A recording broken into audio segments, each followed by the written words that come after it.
King David, the first king that was Saul, but God told Samuel to anoint David to be the next king, so David went to live in the palace to soothe the King Saul with his harp, since King Saul was being tormented by an evil spirit sent by the Lord. What happens next? That's for me to know and you to find out.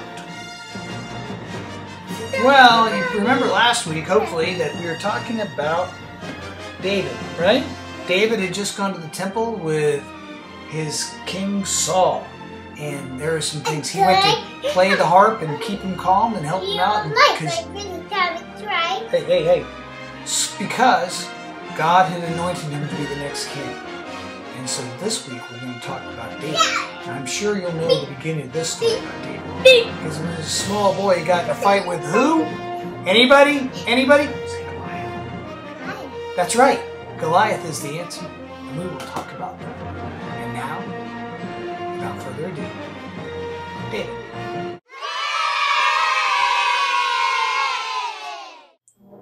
And one day, when David was still young, there was a war, and the Philistines were there, and they had this giant. His name was Goliath. And nobody could challenge him. Nobody would go in. He destroyed everybody. Except David said, I will take him on. God will support me. I can take him on. And God would. But Goliath was huge, and he said, I will get you. I'm going to get you, David. But David pulled out his handy slingshot, and he got a, well, it was more like a stick, and he got it, and it was very big, and he held on to it, but he got his little slingshot, and he went 1, 2, 3, and 4, and threw the rock at Goliath and hit him between the eyes, and Goliath started to fall, and he destroyed him without armor or anything else, and Goliath was falling and falling and falling and falling.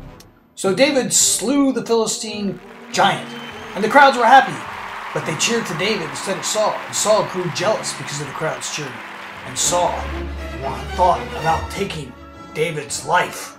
But with the help of the king's son, Jonathan, David ran away. No, I meant ran, fast like. Do it fast.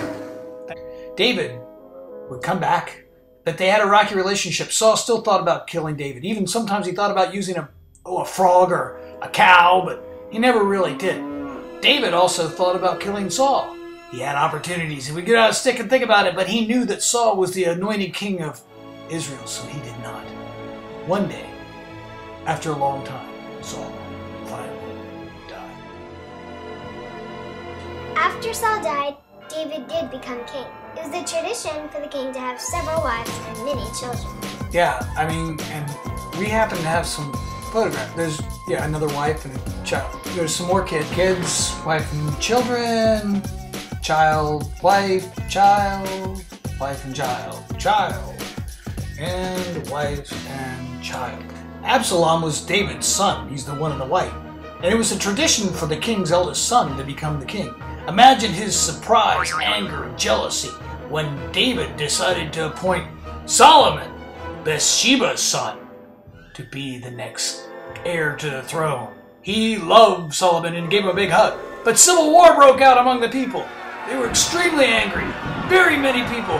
Friends, anger was everywhere. Civil war, people fighting. It was horrible among the Israelites. Everybody was mad.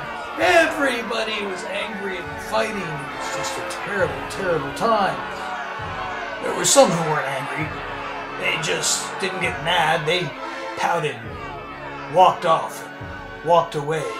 They just slipped off into the distance. David and his family had to flee Jerusalem for their safety. He went with Solomon. David fled. They all fled. He took everybody. They fled. And they kept fleeing. And they were fleeing and fleeing some more. But even throughout the Civil War, David refused to harm his son, Absalom. And when his son Absalom was killed in battle, David was hurt and upset, and David grieved for his lost son. He grieved. He was upset, grieved. David returned Jerusalem to the throne, but he decided to abdicate the throne and turn the throne over to Solomon, which he did. He gave the throne to Solomon. Here you go, Solomon. Here's the throne. It's all yours. Okay, good. And David gave the throne to Solomon. Good. Solomon's on the throne. There's Solomon, the new king. We'll be talking about next time.